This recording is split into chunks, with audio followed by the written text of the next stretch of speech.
Welcome to the module on Administer Governance and Compliance. In this session, we will cover core architectural components of Azure, explore Azure policy initiatives, and learn how to secure your Azure resources with role-based access control, or RBAC. Additionally, we will delve into managing subscriptions and governance, configuring resource locks, applying and managing tags, managing resource groups, and configuring management groups. By the end of this module, you will have a comprehensive understanding of how to effectively manage and govern your Azure environment. Let's get started with the core architectural components of Azure. To understand Azure architecture, we'll go into Azure regions. Now, one of the first things that we want to understand is Azure is spread into multiple regions. There are more than 60 regions spread across 140 countries at the moment, and many more coming soon. Now, within each region, we have many availability zones and data centers that are available in that region. Now, let's have a quick look at understanding how these look like across the globe. To see this, let's go into a new tab. Let's open aka.ms/global infrastructure -infrastructure. Now, as soon as you land onto aka.ms/globe-infrastructure, you'll see some details around different regions that are available. But for this part of the session, let's have a look at exploring the global data centers. Now, as you can see, this animation over here shows you different data centers and regions that Azure has available for you to look at, and you can explore information around what regions you might want to choose. Now, the choice of region may vary based on your users and your needs that you might be implementing your solutions for. Certain regions have certain features available for them, but these features might not be available in all the regions. Also, when you're considering creating a region for your resources, you might want to bring them closer to your users. Let's, for example, pick up on one of the regions and explore some more details. For instance, let's hover onto one of the regions over here. So let's consider using UK West as one of the regions. Now, this tells me a brief introduction around where the region is and some information around in terms of some features that it has available for me to implement my solutions. Typically, within the region, you might have 1 or 3 different availability zones available for you to work with, a feature that we'll consider discussing a bit later in the course. Currently, if I look at UK West, and if I'm looking at availability, you can see currently this region only has 1 availability zone or 1 region and does not offer the 3 region availability in this particular region. So if I switch this along from UK West to UK South and explore some more options there, I can see there are 3 availability zones available for me to implement my solutions, if that was a feature that I was after. And then I can explore some other details around each region. Now, this gives you a good understanding of different regions that are spread across the globe and how you can utilize them in different parts of the world. Now, to understand this a little bit more, let's jump back onto the Learn portal for a minute. And in the Learn portal, we'll try Azure regions.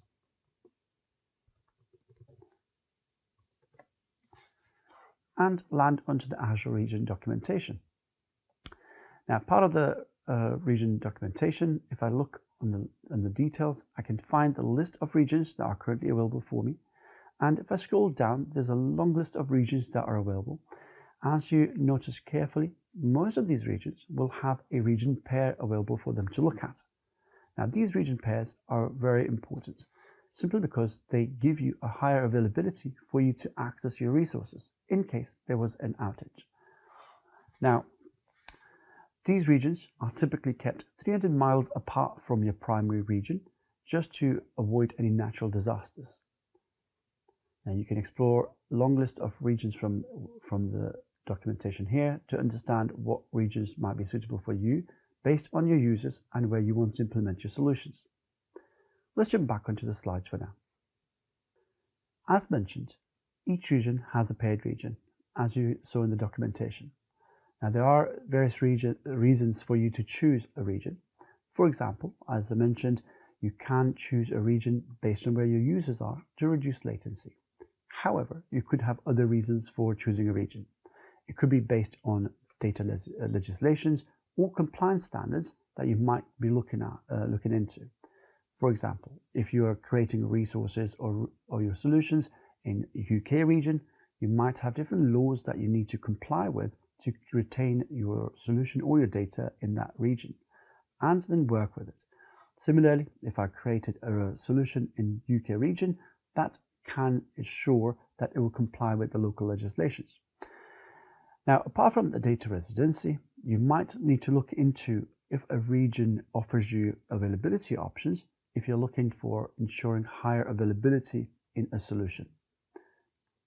Now, apart from regions, let's understand the structure of the resources that you might be creating in Azure.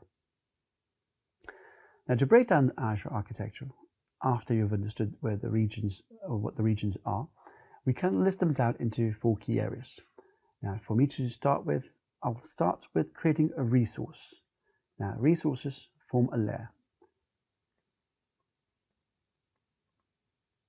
Now, these resources can be anything. You can name it virtual machines, you can have virtual networks, you can have load balancers, you can consider using firewall, applications, you name it. All sorts of different resources that you can create within Azure environment are part of your resources. Now, these resources must be kept within a resource group in an Azure environment. We'll explore what resource groups are in a bit more detail just in a few moments.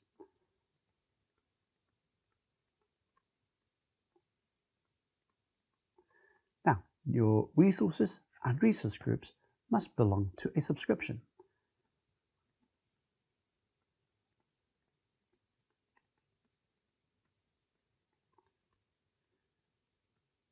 We'll explore a bit more around what subscriptions are just in a second. And if you're looking to manage one or more subscriptions within your environment, typically these subscriptions are placed within management groups.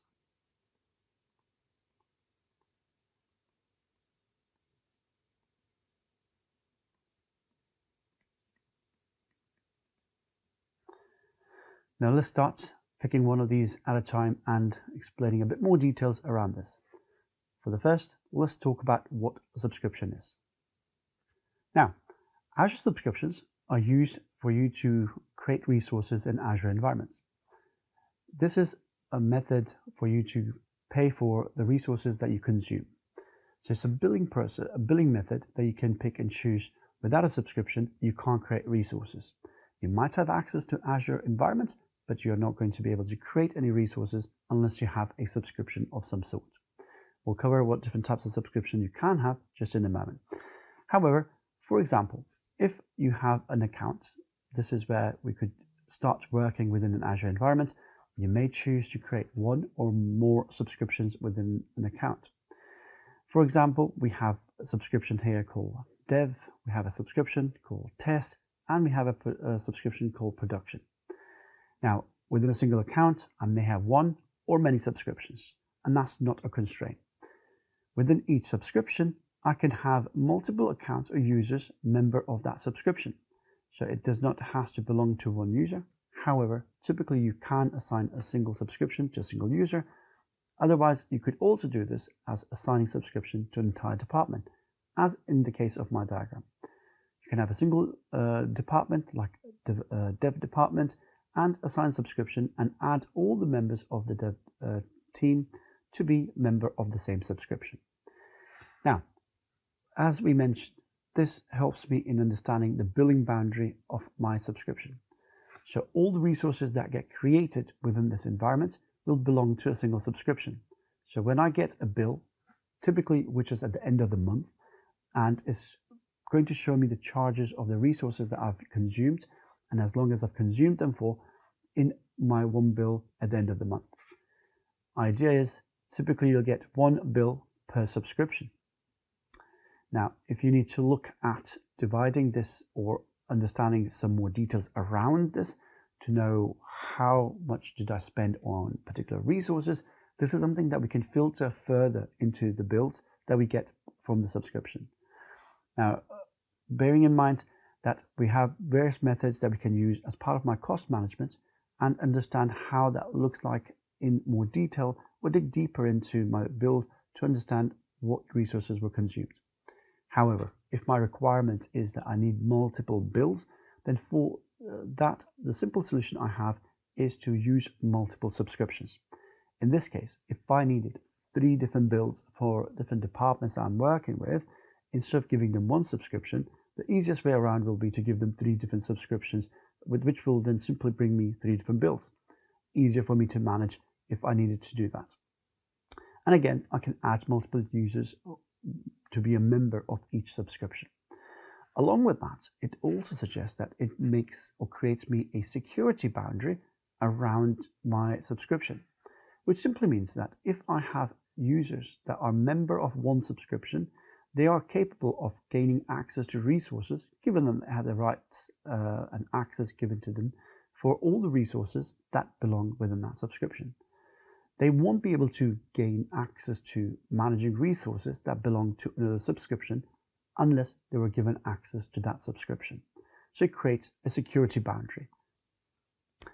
Now, apart from just understanding what a subscription is and how you can allocate them, we need to also understand what type of subscriptions do we have.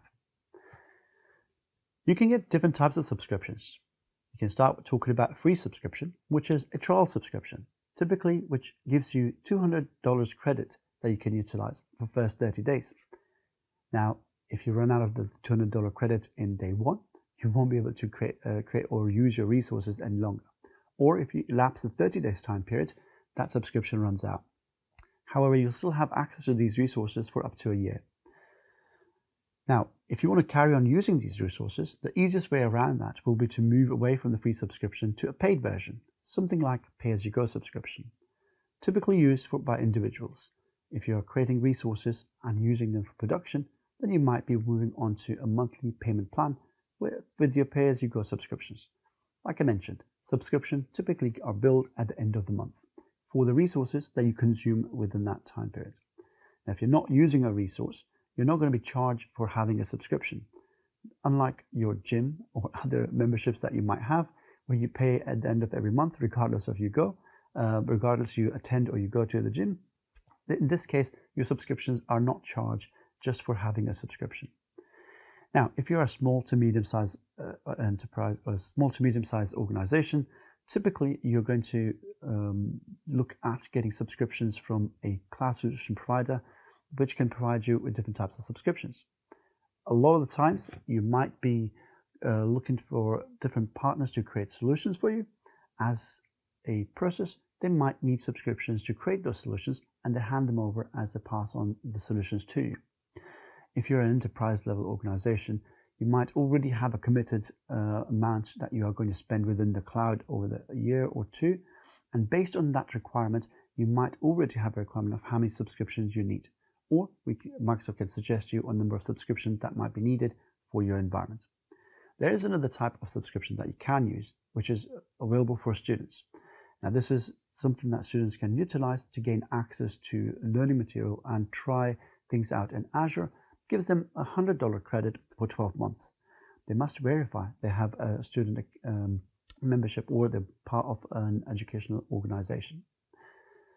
Now, once you have a subscription, let's move on to talking about how do we manage if I have one or more subscriptions.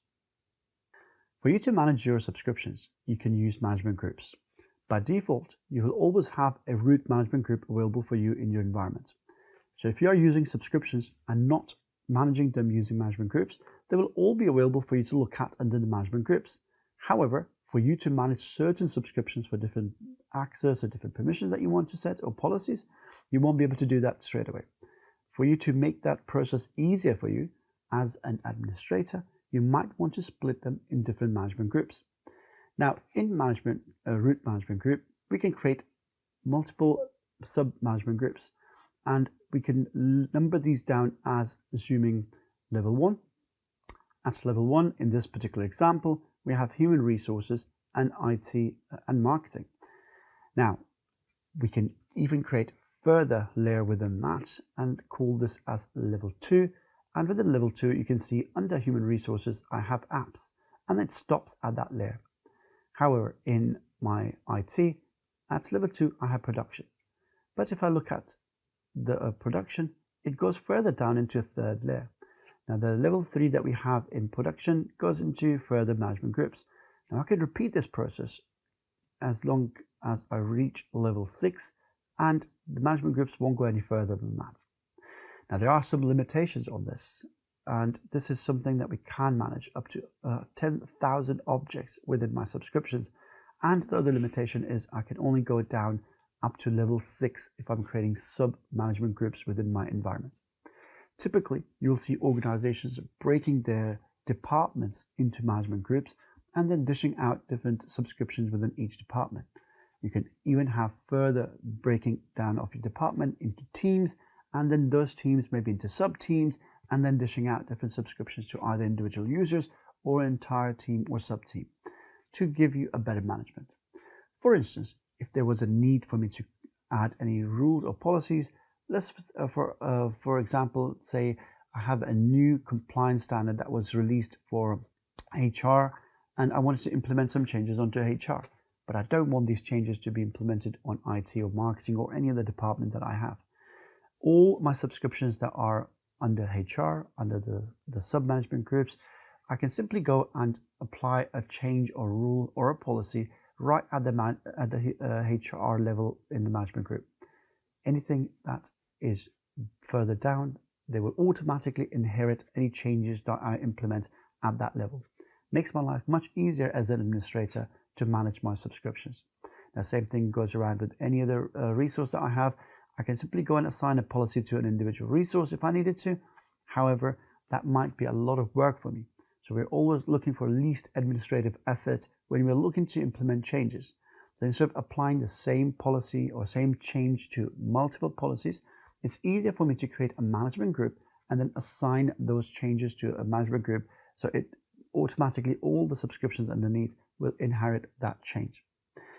Now, mentioning the limitation on management groups, that I can't go more than 6 levels down or creating sub-management groups, or I can't add more than 10,000 objects. These numbers or these details are part of what we refer as your limits and quotas on your subscriptions. Now, for me to look at limitation and quotas, we can have a look at some details either on the web and go into Learn Documentation, or we can go into the portal and explore some of these details. Let's have a quick look at it.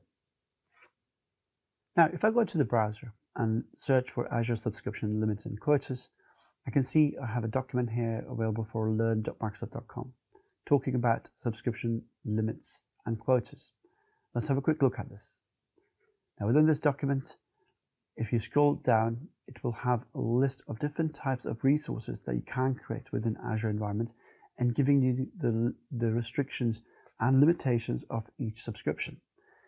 Just to highlight, we spoke about just a few moments ago around management groups. This is particularly talking about the limits within a management group, and the numbers I mentioned, around 10,000, I mentioned here. And again, if you're looking to go into creating a hierarchical structure with different levels, you can go up to level 6. That's not including the root management level. So again, there is a lot more detail that you can find within this documentation that talks about limitations and quotas. This document is very long, so if you ever need to know on how many of certain resources can you do or create within a subscription, this document might come handy in terms of understanding where you can find different details in what your constraints or limitations might be. Now let's have a look at this in a little bit more detail in my portal. Right, as we land onto the portal, let's go into the management groups to have a look at the structure first. Currently, I have a root management group, as you can see over here. And as part of that, I have my subscriptions, or my one subscription, the demo subscription, that belongs within the root management group.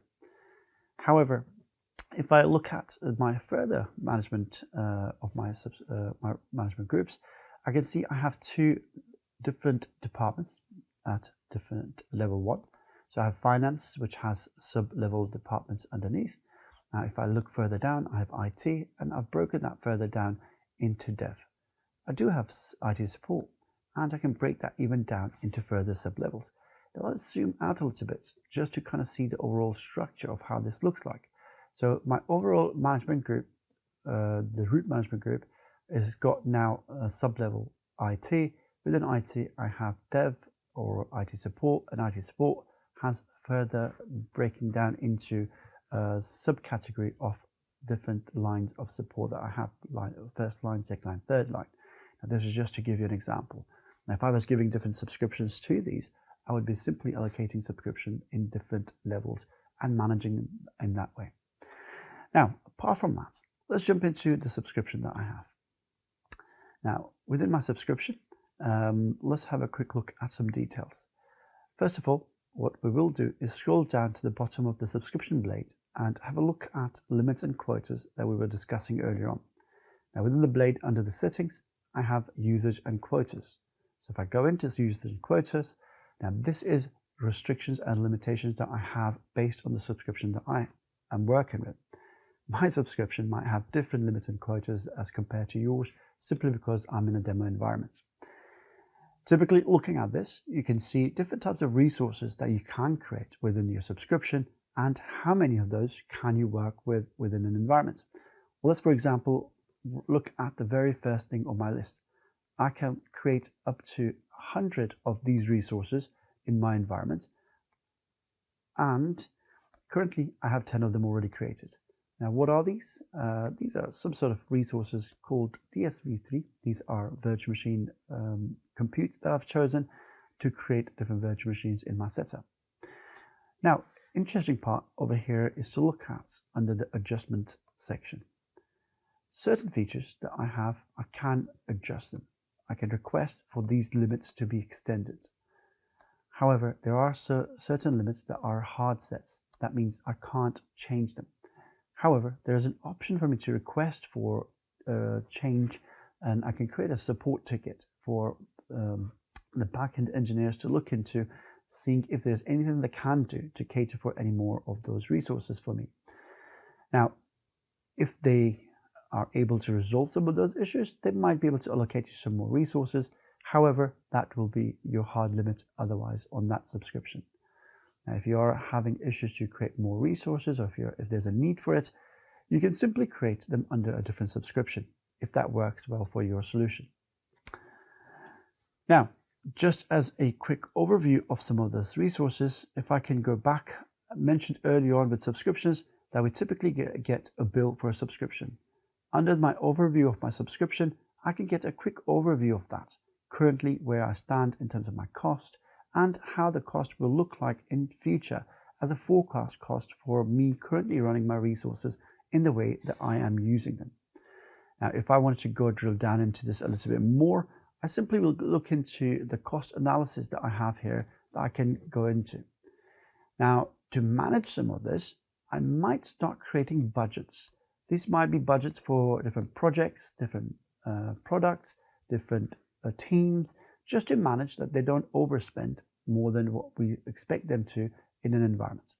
Or I can simply start creating an alert course for each one of my resources or projects again, and this is where the system will start generating alerts for me, notifying if I'm coming any closer to my allocated limits. It doesn't actually stop me from going over the limit, but it will start raising alerts, so I'm aware that there are some resources that are consuming more than what they should in terms of cost. Now, as a very quick overview of the cost analysis, this is where I can see the breakdown of the subscription bill that we mentioned earlier on.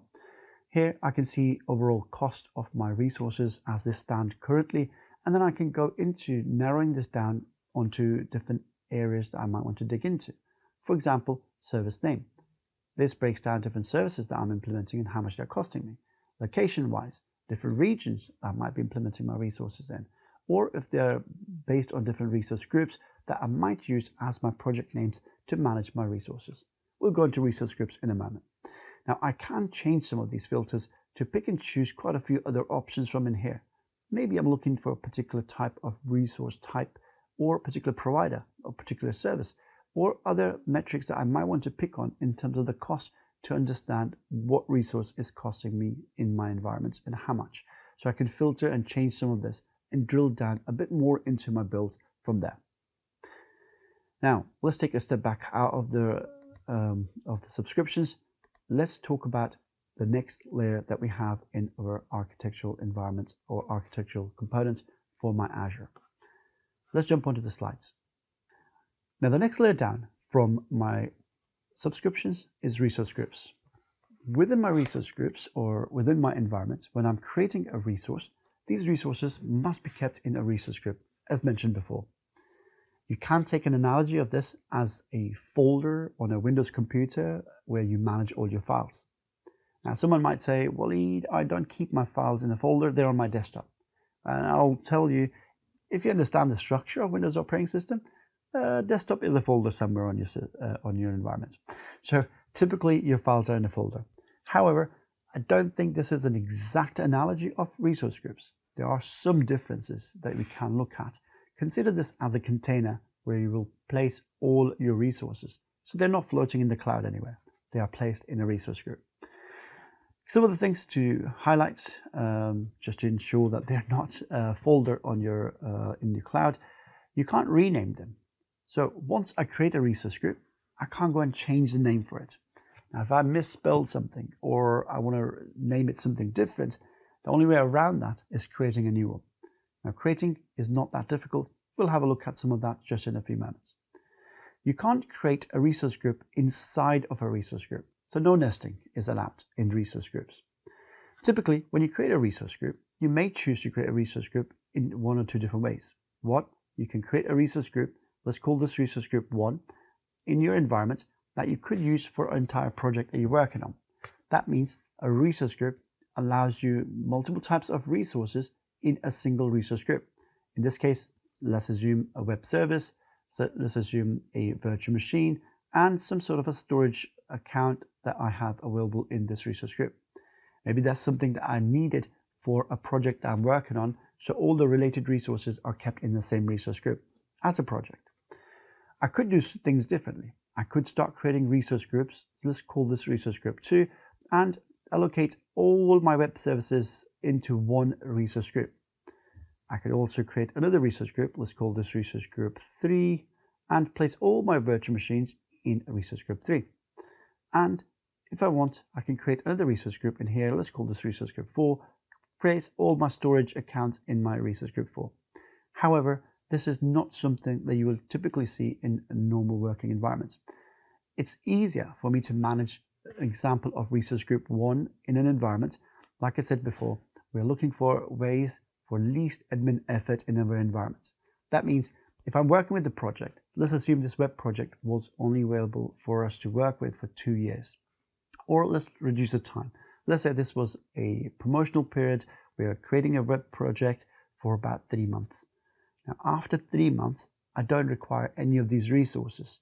For me to get rid of them, all I can do is go into my Azure portal and delete the resource group. Now, thanks to Azure Resource Manager, manages that for me automatically by deallocating all the resources that were placed within this resource group and deletes them for me. I don't need to manually go and deallocate these resources one by one. As you can imagine, in the second example, if I was spreading them across resource group 2, 3, and 4, I might need to go and pick and choose resources that I'm done with, and I might need to manually delete them one by one. Again, least admin effort, we would probably go with the first example that we have on the screen. Now, my resource group is also placed in a region. So if I'm creating a resource group, typically this resource group would be placed in a region as we mentioned before. Let's assume this resource we create in UK South. Now, resources within this resource group typically would assume they are going into UK South. However, this is not a constraint. You can choose to place these resources in different regions if you needed to. For instance, I'll place this web service in East US, even though it belongs to a resource group that lives in UK South. Now, this might not be an issue for this particular example, so there's something important to understand that when you're creating resources, there are some resources that are dependent on other services to run. In this case, this is not a problem. However, would you want to do that? Maybe you have a particular reason for it. Ideally, I would create my resource groups in a region where I want to place my resources as well. If there's a need for it, the resource groups don't restrict you from doing that. That's all I wanted to demonstrate by adding a resource in here in EastUS, even though not something I would recommend unless there was a specific need for it. But the portal doesn't stop you from doing that. Now, apart from creating all of this, you can move resources from one resource group to another, as it mentions on the slide. However, sometimes this process might not be as straightforward as simply click and move, and it might have some other constraints on that, simply because if you're moving resources from one resource group to another, if they are placed in different regions, then there might be some difficulties in doing that. You might simply be able to strip that resource completely down, delete it, and recreate it. Some resources might have simpler requirements for you to move them from one resource group to other. Now, let's have a quick look at resource groups in the cloud. I'm back onto my portal. Now, in here, on my favorite blade on my portal, I can see I have resource groups available here already to look at. So let's jump into that straight away, and let's go into resource groups. Now, for this part of the portal, let's create for this part of the demo, let's create a new resource group to work with. And for this particular session, let's have a quick look at creating a resource group. Now, I'm in the basic tab, and this is the first time we're creating a resource in your Azure portal in this course. So a few things that we need to understand when you're creating a resource. There are some basic resources that we require. Most of the time, these are typically 4 key things that you require to complete. One of them is choosing a subscription where this resource will go into. Second, you're asked to choose a resource group. And third is typically the naming of the resource. And finally, choosing a region. Now, in our case, we're creating a resource group. So creating and naming the resource group becomes the same. So in this case, let's call a resource group. Let's call this AZ-104 demo.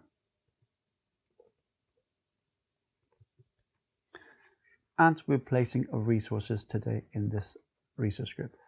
Now, if I hit next, I have an option over here to create tag.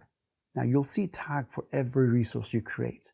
What are tags? This is another way for me to label my resources if I'm looking to filter them down later, either in my billing or if I'm looking at reports to analyze my resources. So I can always look up for them. Now, this is another way for me to filter down my costs and billing. Remember earlier on when we were looking at my subscription bills, I mentioned there are various ways for us to filter through some of the bills. For example, looking at different types of products, looking at different regions, looking at different resource groups. We can also filter our subscription bills based on different tags. Now, every resource can have multiple tags. In this case, I can create my own tags. I can typically look at tags as a key value pair. You create a key and then you provide a value for it. For instance, in this case, I can give it a value, say, department.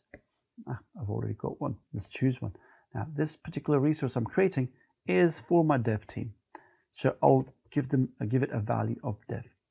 Now, I can add multiple tags to a single resource as well. So I can say owner. So let's create an owner tag. And in this case, let's give an owner, let's give it IT admin is the owner of this resource. Now, again, I can add other tags like department, tags like teams, tags like projects, tags like cost center, or regions, or whatever that you think is useful for you to remember to filter this information out later, either in your resources or in your builds. I'll leave it as 2 tags for now. Let's hit create and review, and this is my resource group created. Oh, and hit create, obviously. And this is how my resource group gets created. Now let's have a quick look at this. If I hit refresh,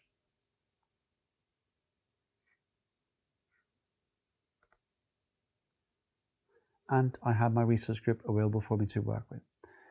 Now, currently this resource group is empty. We haven't created any resources into it as yet.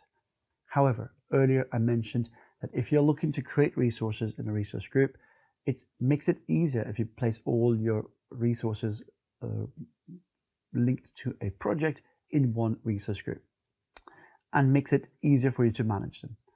Now, if I am looking to manage them in that way, what's there to say if someone by mistake deletes a resource group that has all my workload in there, and I get or lose all my data or my resources that are part of it? So deleting them makes it easier for me as an administrator, that I can get rid of them in one hit. However, what if that was a mistake and somebody gets rid of my resources? Now, to avoid the deletion in that manner, we can simply go and look at securing some of your resources by adding something called resource locks.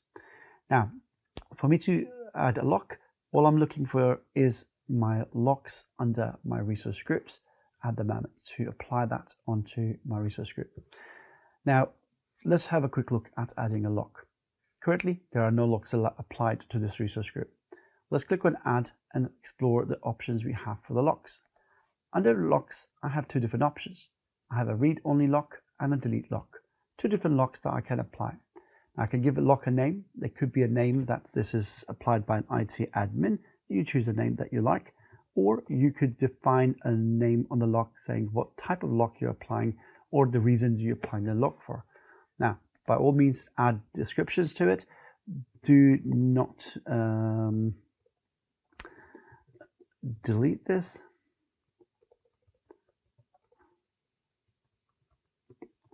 And we can add this, or maybe something more relevant to why I don't want people to delete this resource group, and add a lock. Now, currently I've added a read-only lock. Now, this doesn't stop me from adding multiple locks. If I'm collaborating with other people within this resource type, I can allow everyone to add a lock onto this, and as and when everyone is done with that particular project, they can remove their lock. Once all the locks are gone, we can delete this.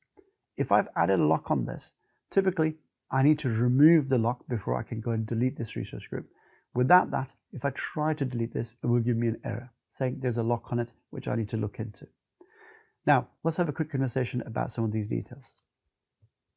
As we spoke about the core architecture of Azure, we looked at discussing management groups, subscriptions, and resource groups. And at that point, we'll look at just creating resource groups in the previous demo. Now, part of this, I mentioned when you're creating a resource in your environment, you're typically looking at 4 basic details that you're going to be asked.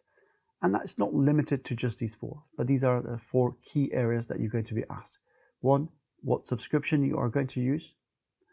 Second, you're going to be asked on what resource group you're placing that resource in. Third, you're going to be asked to create a unique name for that resource. Now, typically, this is a unique name for you within your subscription. In some cases, it's globally unique. And the last thing you're going to choose is a region. Where are you going to place this in the globe? Now, along with that, I just mentioned that we can use some locks. There are 2 different types of locks that I just displayed. One of the locks that we looked at was looking at read-only, the one that we just applied. And then we have another lock that calls itself delete lock. Now, the difference between the 2 would be a bit like this. Can I modify resources in my environment? And if I list another item saying, can I delete my resources in my environment? Now, typically, when you apply a read-only lock, you can't modify anything that's within that, wherever the lock is applied, and you can't delete the resource either. However, if I was to apply a delete lock, this gives me options to modify this resource or wherever that lock is applied. However, I can't delete that. So in both cases, for my locks, I won't be able to delete the resource. However, with just applying a delete lock, I am still able to carry on working with it and modifying it. But if I apply a read-only lock, that locks it down from anyone from modifying it or deleting that resource. Now, typically, when you're applying your locks, these locks can only be applied at a subscription, resource group, and resource level. So you can't apply your locks onto a management group. And that's something probably important to understand when you're managing your resources in your environment. Now, just before we conclude this part of the module, one thing that's very important to understand is cost. If you're creating your resources, you need to understand that each resource might come at a different cost. Now, for you to look at as an example, you can consider creating a virtual machine and compare that to an app. Now, these are two different resources. They might come at different cost. In fact, if I was to pick up different types of virtual machines, different computes might come at different cost. So it's something that we need to consider as creating a resource. So specific cost for a specific resource. Now, that cost may also vary depending on where we place them in different regions. Different regions come at different costs. Now, simply because the running cost for Microsoft for each region might vary. For example, as Brazil South could be more expensive for Microsoft to run as compared to one of the regions in US. So you creating a resource in Brazil South might be more expensive as compared to creating the same resource in one of the other regions in US.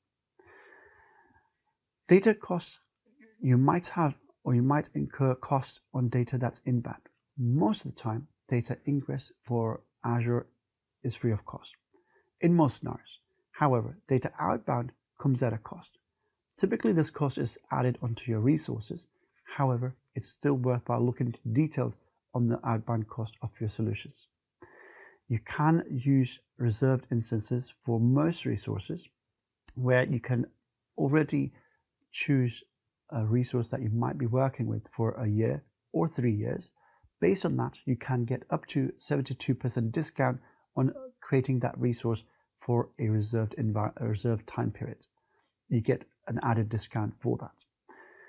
You can also take a benefit of saving cost on licensing. If you already have a license that qualifies for what we refer as Azure Hybrid Benefit on premises, you can use the same license in the cloud and save cost for reusing that license in the cloud.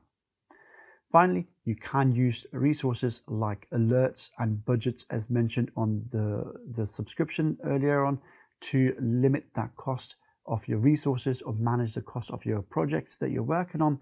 And you can also take advice on Azure Advisor to look at different recommendations on how you can save cost in your environment. Please make sure you visit the recommendations in Azure Advisor. With that, we come to the end of the first part of governance and compliance. I'll see you in the next part.